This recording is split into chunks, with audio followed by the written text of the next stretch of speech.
পাশাপাশি আমরা এই নির্বাচনের পরবর্তী পর্যায়ে পর্যালোচনা বৈঠক করেছি। সেখানে একটা কথা এসেছে যে দুনিয়ার পর্যালোচনা এটা ক্ষণস্থায়ী বা সাময়িক বা এখানে অনেক যুক্তি আছে, কিন্তু আল্লাহর হাতে আমাদের জবাবদিহিতার আদায় সবটুকু ব্যবহার করেছি কিনা এই বিষয়টাকে সামনে রেখে আপনারা নিজস্ব উদ্যোগে নিজস্ব তত্ত্বাবধানে নিজেরা নিজ দায়িত্বে গভীর রাজনীতি পর্যালোচনা করবেন যে আপনার এখানে কোনো গ্যাপ আছে কিনা, এই পরাজয়ের ক্ষেত্রে আপনার থেকে আর কিছু করতে পারতেন কিনা, সেই হিসাবে যদি গ্যাপ মনে করেন আল্লাহর কাছে ক্ষমা চেয়ে নেবেন, এই পরামর্শ দিচ্ছি।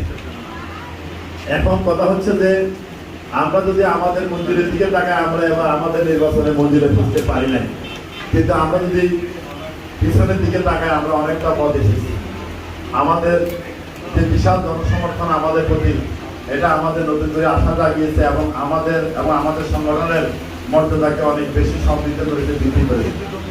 আপনারা জানেন আরেকটি ইসলামী দল যাদের 143 আসন এই গ্রেডের, এর মধ্যে লাকসামও ছিল এবং তাদের নেতারা বলেছেন যে বাংলাদেশে 60টা সিট সর্বনাই বা এর মধ্যে একটা লাকসামটা পাবে, সেই হিসাবে ওইখানে তারা সামনা করতে।